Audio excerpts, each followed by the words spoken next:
go over with this one.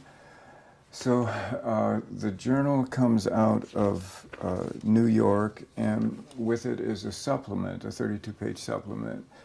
And the interview within the journal is introduced by Michael Nevin, the publisher. I like IHOP, the unlimited refills, the different kinds of syrup, the colors, the picture menu, and when it comes down to it, the pancakes are okay too. IHOP is a fun place to go to with George Herms, who seems to be a regular. We had lunch there after visiting his 6 storage spaces near downtown LA, which he keeps filled with artworks he has made over the past 40 years. I would like to thank Adam Kimmel, who was the catalyst for this piece, and Mr. Valois, George's dealer in Paris, who graciously supported this issue's supplement, Poet's Pipe, George's journal entry, which he made just a few days before deadline. And at the end of this interview,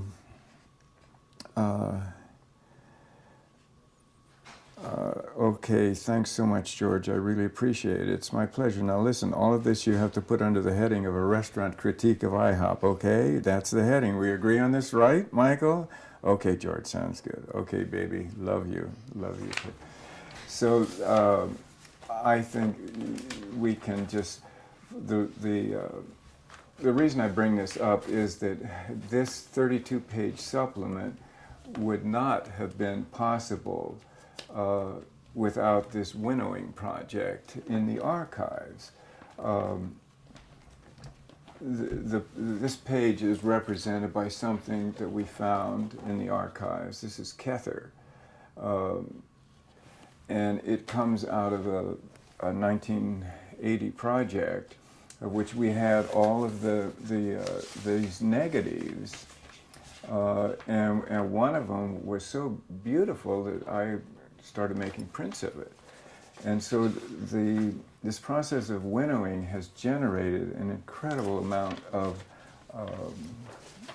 raw material for art, as well as actual pieces that are, this for instance, I don't know, are you getting glare on that, John, or should I take it out?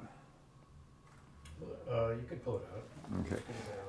This actually, we found in the archives, this is a very early picture of in Hermosa Beach in 1957 at my house. This is Wallace Berman having a poke on a pipe. So that's the poet's pipe. So that actually it's a wonderful shot. It is, and it's probably the earliest take I have. I had just met him 2 years before that. So there's a Berman, there are things from the Love Press, effluvia. It might be helpful to show the relationship between the winnowing of the archives and the free jazz opera, which is called The Artist's Life. And so with this 50 years of never throwing anything away has provided the entire libretto for the piece. So the first act of the opera, Act 1, Scene 1, takes place in a sculpture studio on a sphere 8,000 miles in diameter. The sun, energy source, 92 million miles away. Next nearest source, 100 times factor, 2.5 years in coming. Now traveling 60,000 miles per hour around the sun. Each minute we spin at 100 miles per hour and zip in orbit at 1,000 miles per hour. Photosynthesis. So when a guy says to a girl, you know, after a kiss, did the earth move? You know, scientific fact, you know, it did happen. The photosynthesis is like plants. You know, they've been using solar panels from the get-go. You know, we have to start paying attention to the people on the planet. You know, so anyway, that's the sphere. That's where it takes place. Always the beginning of a phase is, where does this take place? Well, it takes place on this sphere, and then Womb of Art. There's Poet's Pipe, Luscious Times, Womb of Art, and this is this for the opera. I'll pull this one out for you too. The score is actually on these plates, paper plates, which then the jazz musicians play from. And this was actually the invitation to a recent anniversary of Futurism, the 100th birthday of Futurism. So I made 100 plates and also told the Love Press story. And that was at the Mocha Art Catalog. At Mocha event. Art Catalogs, yeah. So, and at the Mocha Art Catalogs is run by Dagny Corcoran. And Dagny, I saw her a couple nights ago, and I said, "Do you realize that we managed to make the future look ridiculous? What more do you want from your artists?" You know? And So also it should be noted that you did a version of the jazz opera at the Getty Center. That's right. For Cote à Cote. Yeah, Cote à Cote. The musicians. There were two groups of musicians that I had worked with the previous summer, and I kind of blended them. And we were only going to have a half hour to make the presentation, so I wanted it to be the greatest half hour of my life, and it was. They blew beautifully. So anyway, this will all come out. Here's Batman in Larkspur in 1960. That's a, these photographs come out of going through the archives and finding all these black and white photographs. That's fantastic. Yeah, that's. Were these photographs that you took? Yeah, these are my photographs. These will all come here as well. You know, Wonderful. but we're trying to figure out exactly how to, take care of that. There's hundreds of them. This is roll film. These are contact prints. And then this comes out of the archives also. This is a Robert Duncan poem in which he quotes Yogananda, the alchemical cobbler from a few hundred years ago. Organic decorum, loyalty of a work of art to a shaping principle within itself. And this is like major. This is even this, what we're doing in giving a kind of a capsule introduction to the process of winnowing. There's a shaping principle in what we're doing that you have to help me with. Well, also, an organic decorum seems to point towards the idea of making a shape out of the big mass. Yeah, that's right, yeah. And so all of the, and then this is a Topanga 1965. This is a school teacher from San Francisco. Her name was Marilyn. And so that's Marilyn in Topanga 65. Wow. So this journal entry, and then this is also was found in the archives. This is, I would have an elliptical, like a stencil cut out, and then I would drum and had a stamp pad set. And so the drumsticks would go on the stamp pad, and then they would go on here. And then I kept track of the names of like Lester Young playing, so whatever.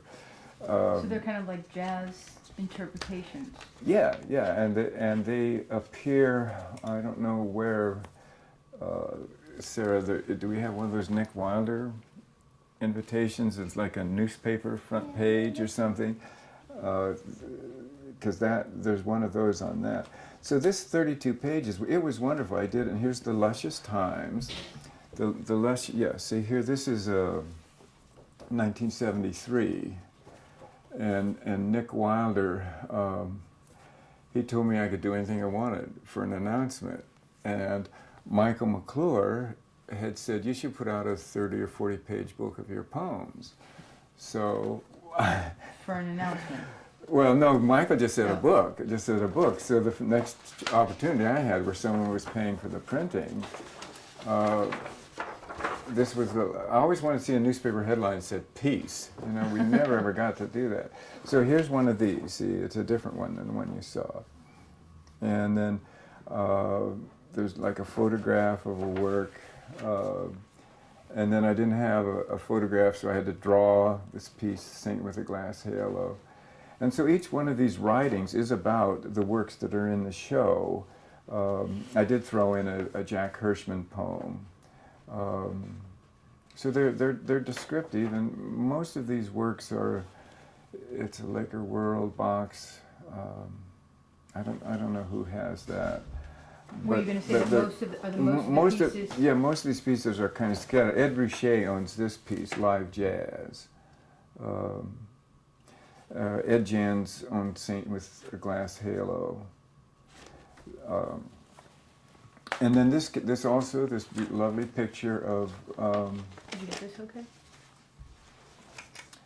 of City Hall.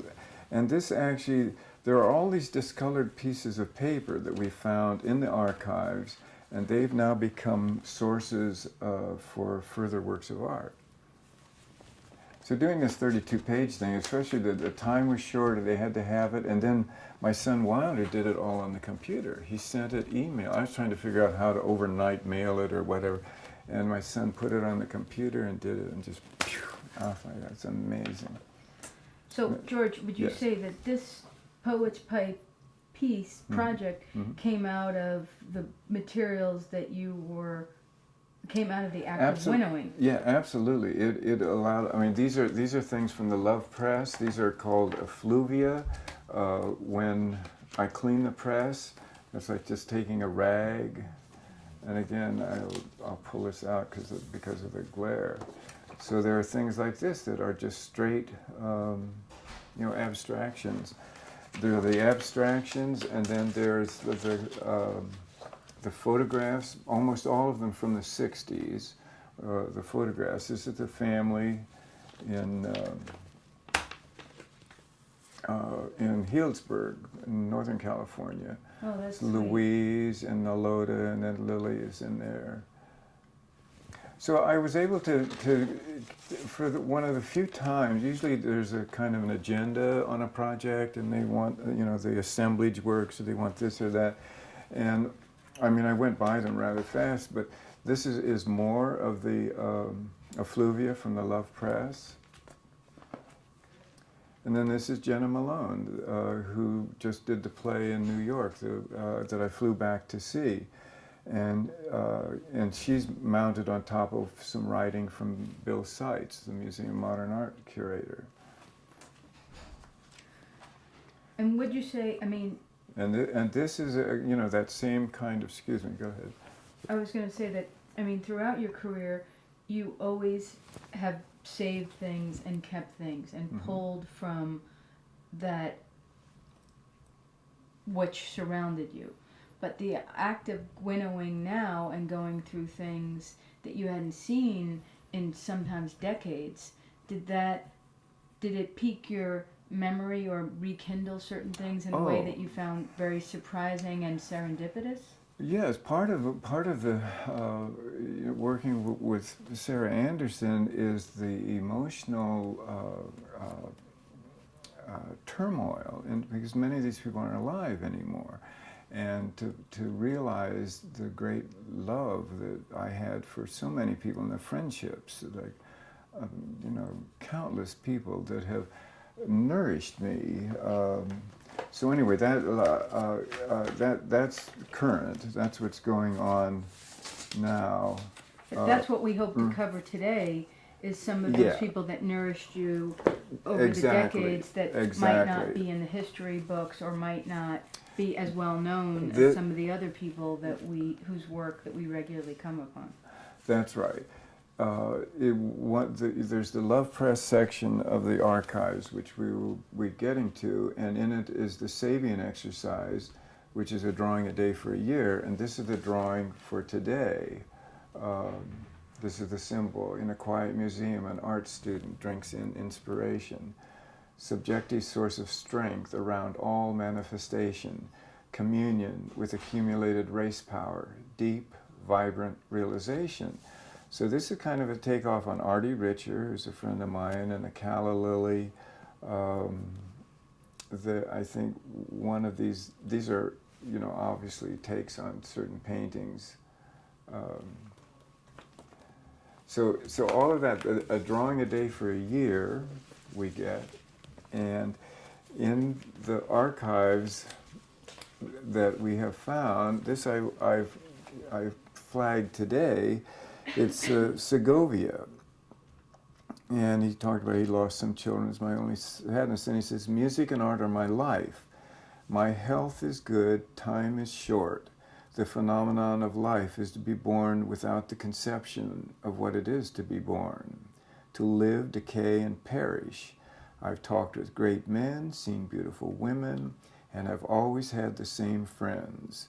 I never in my life quarreled with a good friend. The gift of beauty is eternal. Art renews the spirit. If you get tired of reading the same poem or seeing the same painting, the fault isn't in the art, it's in yourself when you fail to vibrate to beauty. See, stuff like that is just priceless, to come across. Besides the personal, there's, boxes full of all kinds of quotes, of things, of people that I have crossed paths with. And so this part of the winnowing is to find, why did I keep that newspaper? And So explain to us what that bag of yellowed paper is. this bag of yellowed paper comes back. It left here. We had gone through, and we have a box which I will read later. 'Cause I would not throw away the whole newspaper, but it turned out there was only one really pertinent thing, and there are different categories. Here's one about the Times roster financial institutions in 1984. Lists of things that I'm a listaholic. I really like to find. Now, some of this, whether, does this have anything to do with art or not? Here's a book review. Now, what's in this book review? If we start looking through here, there'll be like several articles that pertain to my work. There would be poems.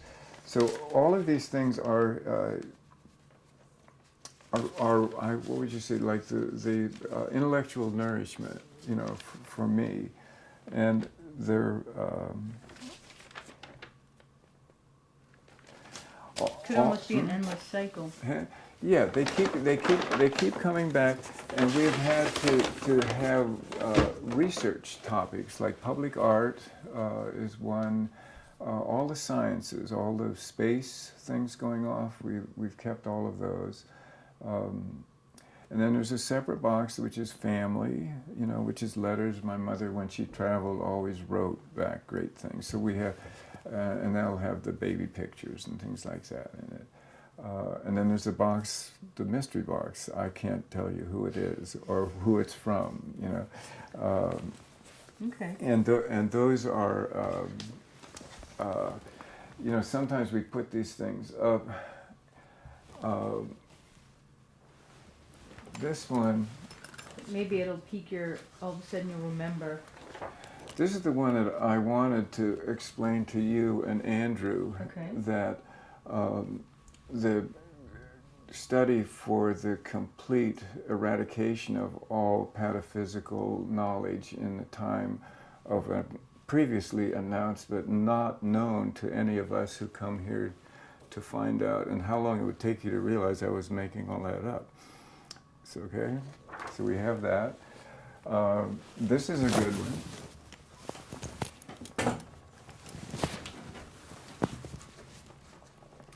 What do you think this is, Ronnie?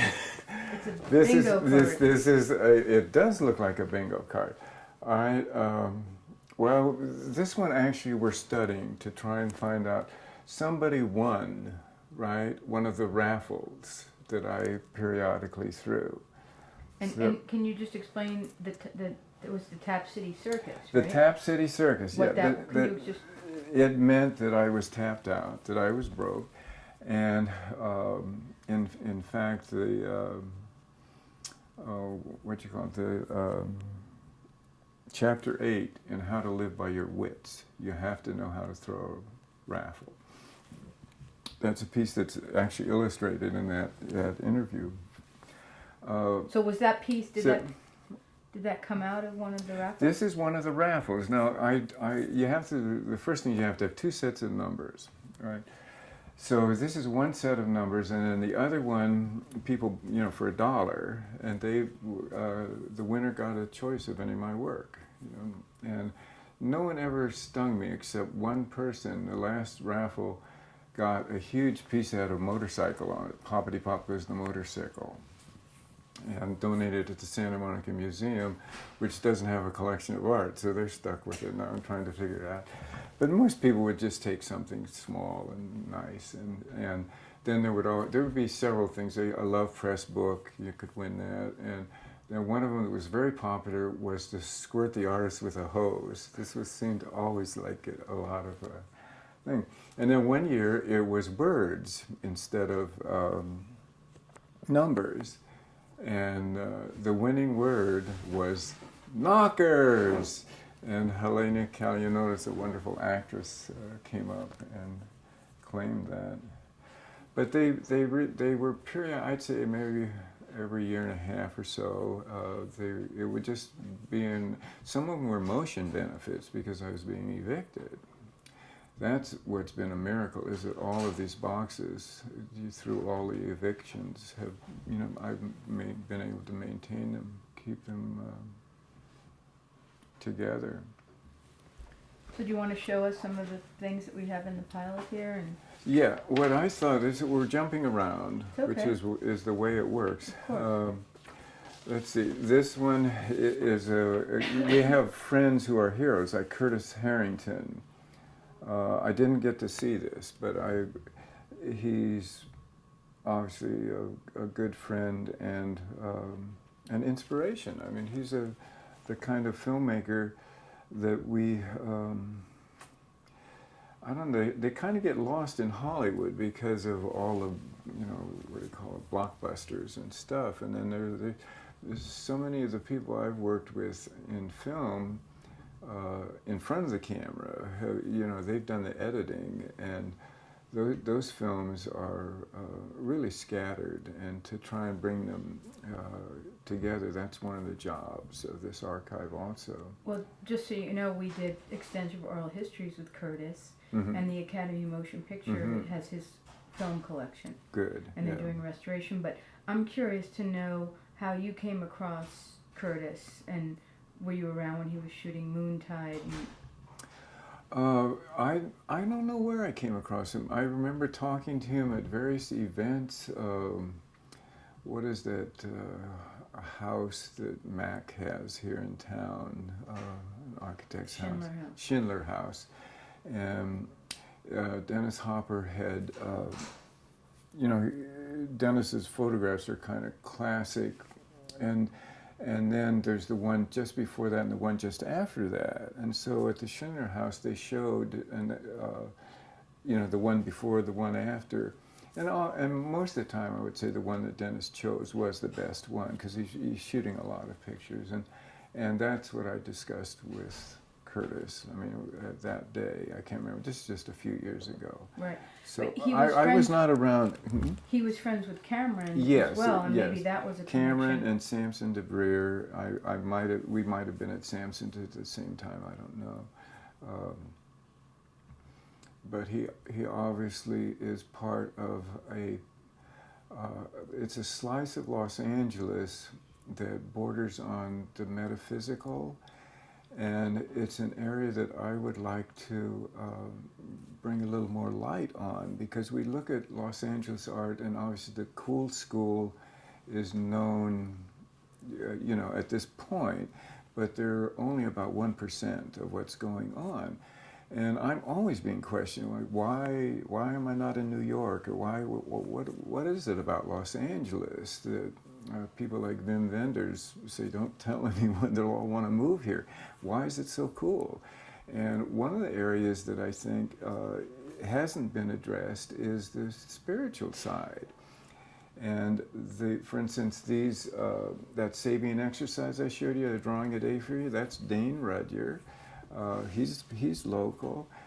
Manly Hall, who I understand the GRI has, Manly Hall is thinking, okay, the Philosophical Research Society, his great book, The Secret Teachings of All Ages, this is like a fount of beautiful stuff.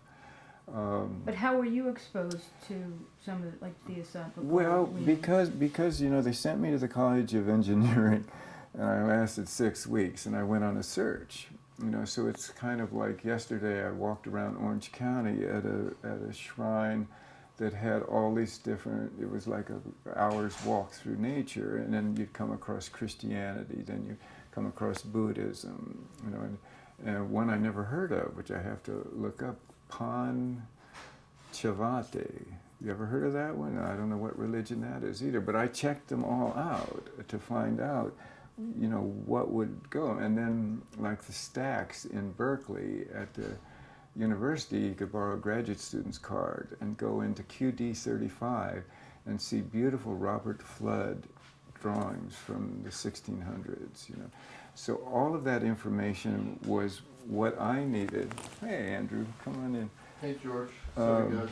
Yeah, Okay. pull up a stool, and just briefly, there are certain areas that I feel are needing light to come in, and the spiritual side of Los Angeles. We started with Curtis Harrington, you know, but then you have Manly Hall, the Philosophical Research Society. You have Paramahansa Yogananda, the Self-Realization Fellowship at the Coast Highway. And then they had a place in Hollywood. People used to joke about the Self-Realization Burger that you could go buy there. Paramahansa Yogananda, when he died, you know, he didn't decay. You know, people could come see him at the mortuary. They never did anything. You okay, John? Mm-hmm. Okay. Why don't you go into the back? I mean, LA was known, I mean, if you read any of the Raymond Chandler, of having, you know, sort of alternative religion and back before the war. But if maybe describe, when you moved down here in 55, what did you and Wallace, what were your first experiences? Well, in my case, it's really seeking out knowledge that one could find from the Philosophical Research Society or the Self-Realization Fellowship. And then up in Ojai, you have Krishnamurti, who lectured, you know, extensively up there. And I once went with Russ Tamblyn, Wallace Berman, I can't remember who else, to hear Krishnamurti. And prior to that, I'd heard Lenny Bruce talk about these amateur hours that he used to work on, where there'd be the guy that would sing "Come Back to Sorrento" and the veins would pop out on his neck, you know. And then he said the worst act to follow was the guy who there'd just be an empty stage with a chair on it. And this guy would come out and stand on the chair and then dive off on his head. You know, I don't know how he rehearsed that one. You know? So Wallace and Russell and I go to the Santa Monica Civic Auditorium, and there's an empty stage and a chair in the middle of it, and Krishnamurti comes out and sits down, and that's the last thing I remember. You know? But there was no overt proselytizing. I think that was it. It was more just like in a book or something that would be passed on.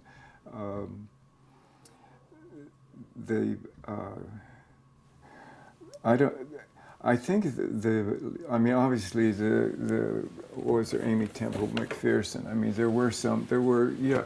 My father, actually from Northern California, when I moved here, he said to go, you know, his blessing was, go to Southern California, it's the land of the fruits and the nuts, you know. And so, but he's an agricultural guy, so he was talking about the crops. But that side, I would say a liberal atmosphere in which experimental ideas are nourished.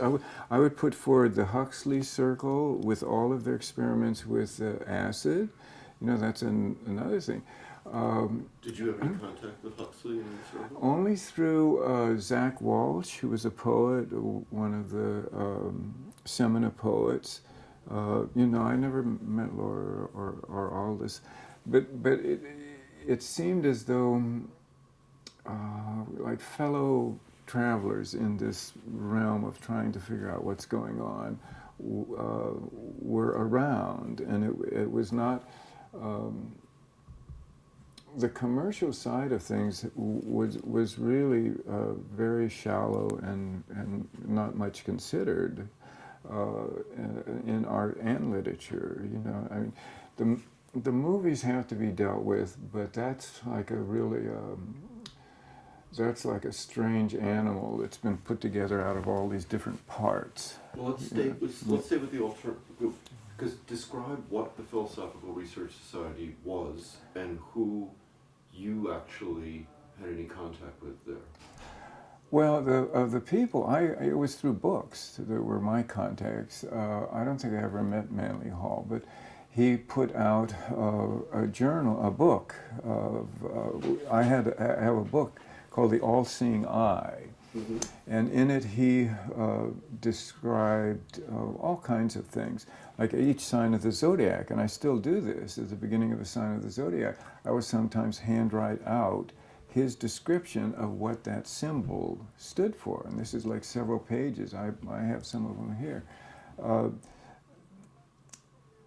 But it was a place that you could go and you could find books. I'd say the Bodhi tree maybe now continues on. This is a place where occult books can be found.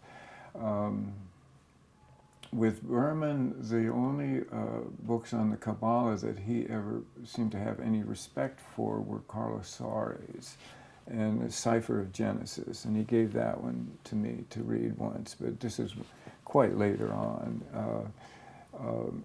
It seemed to me that mostly the poetry that came out of the metaphysical realm was more important than the actual works in yeah. I mean, Manly Hopkins, Jordan, like there are ways to like kind of crystallize all of these systems, which are you know, they go back to a place where, in just to talk about Capricorn, where there's a Dayupiter in Hindu, which is very much like the word Jupiter. And so what Manly Hall says, it just goes to show you that the ancients were very, you know, together in all these things. There weren't these separations, you know, there was and I think that approach to, you know, my line is that I'm going to take nationalism and the internal combustion engine with me when I go. You know, and now I'm thinking about all the religious wars that are going on. I mean, you know, it's 10 o'clock. Do you know who your government is killing? You know, there's 30 wars going on right now. And many of these are based on religion. And so I'm beginning now to go with Artaud's Have Done with the Judgment of God. Now, this is something that in a mimeograph version went around North Beach in 1957. And I think that's it. Like the God joke, we got to get to the punchline of that. You know, you know, where are we? This is 2009. What is it on the Hebrew calendar? You know, 5743 or something. What is it on the Chinese calendar? See, I think all these years we should add them together and then divide by, you know what I mean? And come up with a new number. Every time I sign one of my things, 2009, I'm contributing to the perpetuation of Christianity. And I love Jesus, but he goofed somewhere along the line in that his followers will kill others. You know, so, I mean, go ahead. I mean, it seems to me what you're just describing is a big difference between the spiritual and the religious. Mm-hmm, yeah. And maybe we could talk a little bit about the group of artists around you, how they thought about the distinction between those two things. Mm-hmm. Well, the group, you know, the people that I have known have really been the complete spectrum, from like total debauchery, you know, at one end, to some very pure angelic forms that hardly are even touching the earth, you know. And many of them did take off, and you don't. I'm thinking of Lou Welch, who just wandered off into the hills, and those poets are the things spiritual when they come into language. It's the poets that really carry the ball. The preachers don't usually do it for me. The ones that Well, even like the Cipher of Genesis book, you're reading along and you get to the end of the chapter and he says, if you think you understood what you just read, you didn't get it. You know what I mean? So there's that Zen side of it where the Zen koans are so much of a... well, even here we found somewhere the 10 bulls. I don't know what happened to that. We just had it a minute ago, Sarah. Do you remember? I was showing you. It was in one of those folders, I think. Which in one one was of it? those one of those folders. It's a yellow piece of paper. But well, while we're here, see, these are things that are showing up in the archives. You know, things like this, which I now am able to take. See these discolored things, and run them through a color Xerox. The Mystery of Memory. This is a really good one that came out of the archives. You know, yeah, I don't see it in here. What I was getting at, the 10 bulls are like a Zen Buddhist woodcuts. It was in Zen flesh and Zen bones. Paul Repp's book, and this is what it's like. Was it in Poet's Pipe or no? I don't know. It was Sarah and I saw it just recently, maybe in Poet's Pipe. And Poet's Pipe, this is like a collage technique of just taking 2 words out of a Billie Holiday song. Let the poet's pipe of love, I know love better far than they. And just exiting those 2. Tomorrow Elegant is another one. I don't know. You think it's in one of these, huh?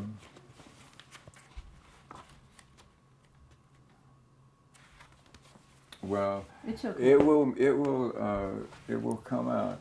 But we know the 10 bulls. The 10 bulls, yeah. So that it ends. You know, there's like a transcendent thing where there's just a circle, and you would think that would be the goal, you know, to arrive at that transcendence. But then there's another one at the other end where you go back into the world, and so that's kind of the spiritual thing, is that you don't go off to the mountaintop to stay there. You go to the mountaintop in order to come back down and be part of the community. And I think the best of the high level spirits that I have known have all been somehow part of the community. They were not recluses. Wallace Berman was available. He was accessible. Of course, someone like Robert Kelly, the great poet, would come to see him and want to talk, but Berman would take him to the corral where it was loud rock and roll playing. You couldn't hear a word. So, but he was available. Wilder Bentley is another person that taught me a lot. And he did live a kind of reclusive life. But he was part of North Beach. He's the only other one I know that went into QD 35. And he would come visit me. Wilder Bentley is one of those people you won't hear about in the books, but he would come visit me in a little mountain town, and before he came up to the door, he would get out his Sumi ink block and do a drawing of the setting. There happened to be a pond and some cows and things and cattails. And then he'd come knock on your door and hand you what he had just painted. And he actually is the one that gave me the first draft of these 12 alchemical steps, that each one is based on a sign of the zodiac. This is in Tuolumne in 1958. And so I went up on the roof, and because the alchemical thing was always based on the stars. And so I thought, well, I have to learn the stars. So all night long I would watch and learn, teach myself astrology. Well, I did okay, except I was off by 30 degrees because of the precession of the equinoxes. So there's only one day every 26,000 years when the first day of spring actually is the first degree of Aries. So every 26,000, I love it. I mean, it's like we have a quarter of a day extra every year, so nothing works out. That seems about right. That you're right every 26,000. Yeah, that's it. Yeah. So and in the meantime, we improvise like jazz.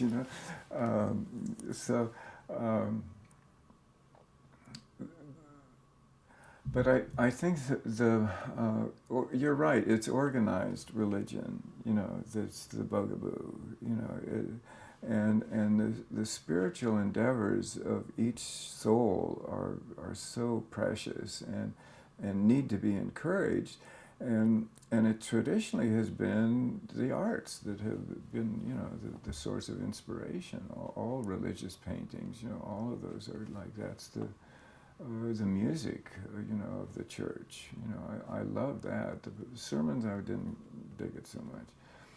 But even Obama, bringing in Stevie Wonder to give him the Popular Song Award. Did you guys get to see that at all? Yeah. It's absolutely incredible because here's this panoply of country western singer, an opera singer, a jazz singer, two beautiful gospel singers, an African woman, I mean, the entire panoply of human beings was there, just like his campaign, So that, and then to have a president say, let's give it up for Stevie Wonder.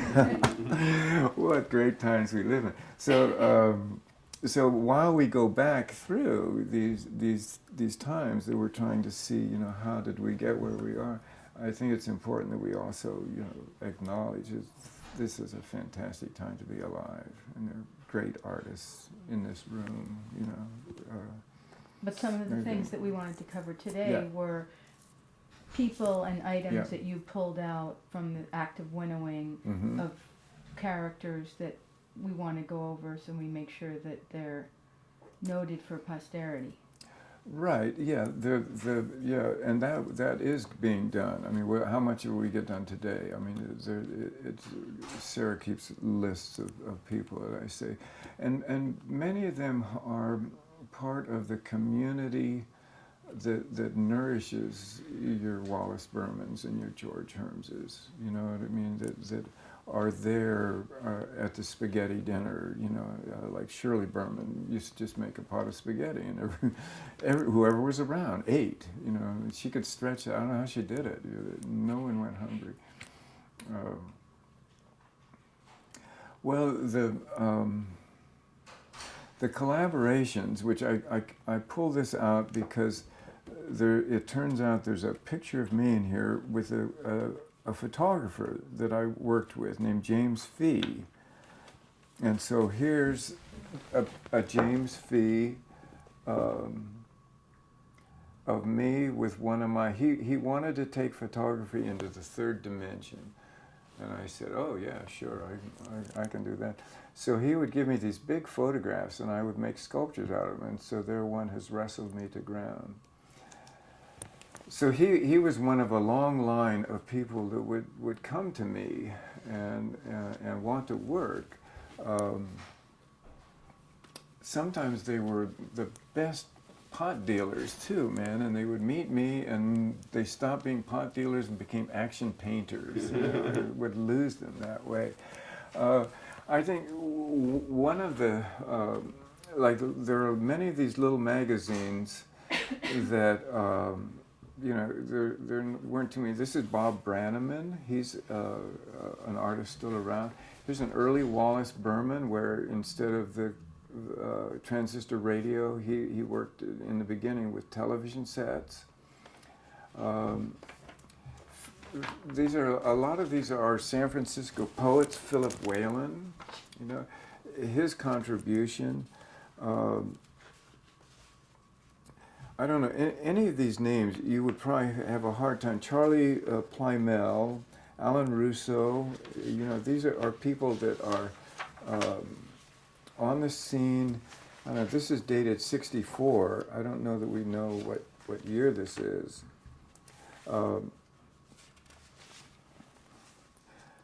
but there's and we come across many of these things with a questionable. That's what's in the mystery box. There are a lot of things we don't know who did them. Here's Jerry Malanga.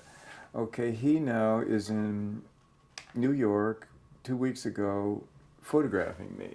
You know, he's become a photographer. So his contribution, and then this one is the San Francisco Art Institute. Bruce Connors applying or something for the 83rd annual, and positions held: elbow in ear, foot on head, toe in nose, head on floor. This is Bruce at his best. George, can you tell us, how you came to know Bruce Connor and your interactions with him? Okay, Bruce Connors